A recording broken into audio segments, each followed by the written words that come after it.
Hello friends, welcome back to our channel. ഇന്നത്തെ video എങ്ങനെയാണ് യു കെയിലേക്ക് നമ്മുടെ പേരൻസിനെ വിസിറ്റ് വിസയിൽ കൊണ്ടുവരുന്നതെന്നാണ്. എനിക്ക് എമർജൻസി ആയിട്ട് എൻ്റെ അമ്മയെ ഇങ്ങോട്ട് കൊണ്ടുവരേണ്ട ഒരു ആവശ്യമുണ്ടായിരുന്നു. പക്ഷേ ഞാൻ നാട്ടിലൊക്കെ നമ്മുടെ ഏജൻസികളിലൊക്കെ ചോദിച്ചപ്പോൾ അവർ ആവശ്യപ്പെട്ടത് 3 months ഞാൻ എൻ്റെ അക്കൗണ്ടിൽ മെയിൻ്റെനൻസ് ചെയ്യുന്ന 3 months ബാങ്ക് സ്റ്റേറ്റ്മെൻറ്റാണ് അവർ ചോദിച്ചത്. പക്ഷേ അത് നമുക്ക് പോസിബിൾ അല്ലായിരുന്നു. കാരണം £1200 3 months നമ്മൾ കൺസിക്യൂട്ടീവായിട്ട് നമ്മൾ മെയിൻറ്റെയിൻ ചെയ്തിട്ടുണ്ടാവണം. അപ്പം എമർജൻസി ആയതുകൊണ്ട് നമ്മളങ്ങനെ മെയിൻറ്റെയിൻ ചെയ്തിട്ടുണ്ടായിരുന്നില്ല. അതുപോലെ തന്നെ നാട്ടിൽ നിന്ന് 6 മാസത്തെ സ്റ്റേറ്റ്മെൻറ്റും വേണമെന്ന് പറഞ്ഞു. പക്ഷേ നാട്ടിൽ നമ്മൾ 6 months എബോവ് ആയിട്ട് നമ്മൾ മെയിൻറ്റെയിൻ ചെയ്തിട്ടുണ്ടായിരുന്നു. പക്ഷെ നമുക്ക് ഇവിടുത്തെ യു കെയിലെ അക്കൗണ്ടിൽ 3 months നമ്മൾ മെയിൻറ്റെയിൻ ചെയ്തിട്ടുണ്ടായിരുന്നില്ല. അപ്പോൾ ഞാൻ അങ്ങനെ ഇരുന്നപ്പോൾ എന്ത് ചെയ്യുമെന്ന് ആലോചിച്ചുകൊണ്ടിരുന്നപ്പോൾ ഞങ്ങളുടെ ഒരു ഫ്രണ്ട് വഴി ഞങ്ങൾക്ക് ഇവിടെ ബ്രിസ്റ്റോളിലുള്ള ഒരു ഏജൻസിയുടെ കോൺടാക്ട് നമ്പർ കിട്ടി. അപ്പോൾ ഞാൻ ഓർത്ത് ഇങ്ങനെ എമർജൻസി ആയിട്ട് പേരൻസിനൊക്കെ കൊണ്ടുവരാൻ നിൽക്കുന്നവർക്ക് ഇതൊരു യൂസ്ഫുൾ ആകുമെന്ന് തോന്നി. അതുകൊണ്ടാണ് ഞാൻ ഈ വീഡിയോ ചെയ്യുന്നത്. അപ്പോൾ ഞാൻ ഈ ഏജൻസിയെ കോൺടാക്ട് ചെയ്ത് കഴിഞ്ഞപ്പോൾ അവരെന്നോട് ആവശ്യപ്പെട്ടത് 1 month ബാങ്ക് സ്റ്റേറ്റ്മെൻറ്റ്, അതായത് 31 days ബാങ്ക് സ്റ്റേറ്റ്മെൻറ്റാണ് അവരെന്നോട് ചോദിച്ചിരുന്നത്.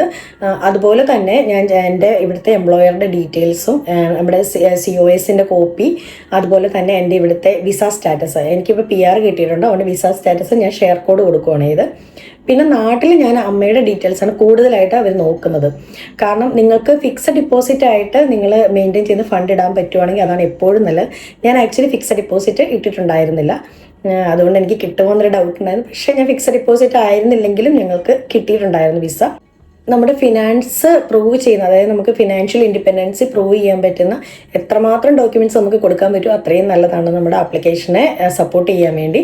അപ്പോൾ നിങ്ങൾക്ക് പ്രോപ്പർട്ടി ഉണ്ടെങ്കിൽ അതിൻ്റെ ലാൻഡ് ടാക്സ് അത് നമ്മൾ ഇംഗ്ലീഷിലാക്കണം. ഞാൻ എമർജൻസി ആയതുകൊണ്ട് എനിക്കതൊന്നും കൺവേർട്ട് ചെയ്യാനുള്ള ടൈമൊന്നും കിട്ടിയില്ല. അതുകൊണ്ട് ഞാൻ മലയാളത്തിലായതുകൊണ്ട് അത് ഞാൻ സബ്മിറ്റ് ചെയ്തിട്ടുണ്ടായിരുന്നില്ല. നമ്മൾ എന്തൊക്കെ ഡോക്യുമെൻറ്റ്സ് വെക്കണോ അതെല്ലാം ഇംഗ്ലീഷിലായിരിക്കണം. അപ്പോൾ ഞാൻ ആകെ വെച്ചത് എൻ്റെ അമ്മയുടെ ബാങ്കിലെ സ്റ്റേറ്റ്മെൻറ്റും, പിന്നെ അമ്മയ്ക്ക് പെൻഷൻ ഉണ്ടായിരുന്നു, പപ്പ മരിച്ചു പോയതാണ്. അപ്പോൾ അതുകൊണ്ട് അമ്മയ്ക്ക് വിധവാ പെൻഷൻ കിട്ടുന്നുണ്ട്. അപ്പോൾ ആ പെൻഷൻ കിട്ടുന്ന അതിൻ്റെ ഡീറ്റെയിൽസ്, അതിൻ്റെ സ്റ്റേറ്റ്മെൻറ്റ് ഞാൻ എടുത്ത് കൊടുത്തിട്ടുണ്ടായിരുന്നു. പിന്നെ ഞാൻ ചെയ്തിരുന്നത്, അതായത് എൻ്റെ അമ്മേനെ ഞാൻ സപ്പോർട്ട് ചെയ്യുന്നതായിട്ടല്ല, എൻ്റെ സിസ്റ്റർ സപ്പോർട്ട് ചെയ്യുന്നതായിട്ടുള്ള ഡോക്യുമെൻ്റാണ് വെച്ചത്. അപ്പോൾ അതുകൊണ്ട് സിസ്റ്ററും ദുബായിലാണുള്ളത്. അപ്പം സിസ്റ്ററിൻ്റെ പാസ്പോർട്ടും വിസ കോപ്പിയുമാണ് ഞാൻ വെച്ചിരുന്നത്.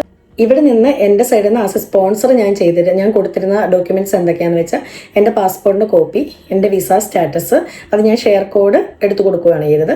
പിന്നെ ഞാൻ £1200 30 days, അതായത് 31 days, ഇപ്പം നമ്മൾ ഏത് മന്താണോ സബ്മിറ്റ് ചെയ്യുന്ന ആപ്ലിക്കേഷൻ അതിൻ്റെ പ്രീവിയസ് മന്തിൽ എത്ര ഡേയ്സ് ഉണ്ടോ അതിൻ്റെ ഫുള്ളായിട്ടുള്ളൊരു സ്റ്റേറ്റ്മെൻറ്റ്. അപ്പോൾ 31 days ഒരു ബാങ്ക് സ്റ്റേറ്റ്മെൻറ്റ്, അത് £1200 മെയിൻറ്റെയിൻ ചെയ്തിട്ടുണ്ടാവണം.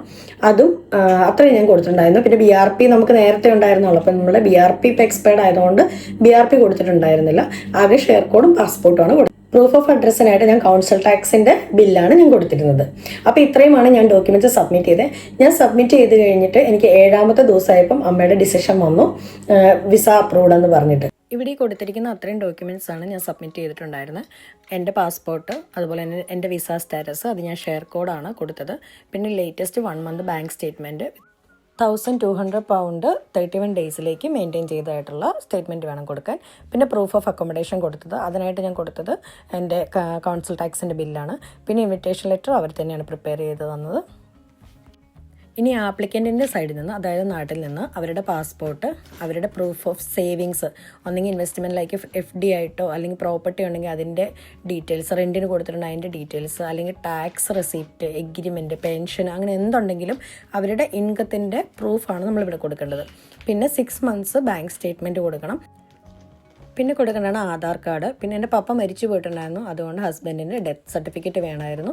പിന്നെ ഫോറിൻ ട്രാവലായിട്ടുള്ള ഡീറ്റെയിൽസ്, എൻ്റെ അമ്മ എൻ്റെ സിസ്റ്റർ ദുബായിലായതുകൊണ്ട് അവിടെ വിസിറ്റ് ചെയ്യാറുണ്ട്. അപ്പോൾ അതിൻ്റെ എൻട്രി എക്സിറ്റ് പേജ് നമ്മൾ പാസ്പോർട്ടിലുള്ളത് സ്കാൻ ചെയ്ത് കൊടുക്കണം.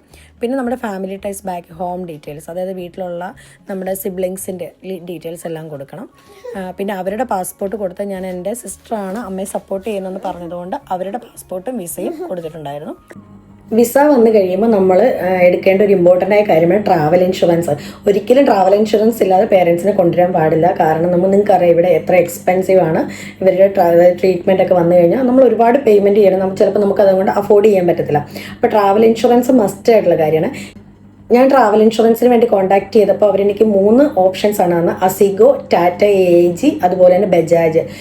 ഇവിടെ ഈ കാണുന്ന ഓപ്ഷൻസാണ് അവരെനിക്ക് പറഞ്ഞത്. അസിഗോ ആണെങ്കിൽ 180 ഡേയ്സിന് $75,000 കവറേജ് നമുക്ക് കിട്ടും. 41 to 60 ഇയേഴ്സ് ആണെങ്കിൽ ഒരാൾക്ക് 6,200 ആണ് നമ്മൾ കൊടുക്കേണ്ടത്. 61 to 70 ഇയേഴ്സ് ആണെങ്കിൽ 16,000 പെർ ഹെഡ് കൊടുക്കണം. സെക്കൻഡ് ഓപ്ഷൻ ബജാജ് ആയിരുന്നു. അതിന് 180 ഡേയ്സിന് വേണ്ടി $50,000 കവറേജ് ആണ് നമുക്ക് കിട്ടുന്നത്. 41 to 60 ഇയേഴ്സ് ആണെങ്കിൽ നമ്മൾ 6,500 പെർ ഹെഡും 61 to 70 ഇയേഴ്സ് ആണെങ്കിൽ നമുക്ക് 22,700 പെർ ഹെഡാണ് വരുന്നത്. ഈ പറയുന്ന എമൗണ്ട് ഇന്ത്യൻ റുപ്പിയിലാണ് കേട്ടോ ഞാൻ പറയുന്നത്. ടാറ്റ AIG ആണ്. 180 ഡേയ്സിന് $50,000 ആണ് അവർ പറഞ്ഞത്. 41 to 60 ഇയേഴ്സ് ആണെങ്കിൽ 7,700ഉം 61 to 70 ഇയേഴ്സ് ആണെങ്കിൽ 18,200 പെർ ഹെഡാണ് അവർ പറഞ്ഞത്. ഈ 2 കോണ്ടാക്ട്സ് ആണ് ഞാൻ വിസ എടുക്കാൻ വേണ്ടി യൂസ് ചെയ്തത്. ആദ്യത്തെ നമ്പർ ആണ് ഞാൻ ഏജൻസിയുടെ നമ്പർ, പിന്നെ ട്രാവൽ ഇൻഷുറൻസ് എടുത്ത നമ്പറാണ് രണ്ടാമത് കൊടുത്തിരിക്കുന്നത്. അപ്പോൾ ഇത്രയുള്ള വീഡിയോ നിങ്ങൾക്ക് ആർക്കെങ്കിലും ഈ വീഡിയോ യൂസ്ഫുൾ ആണെന്ന് വിചാരിക്കുന്നു. Thank you for watching.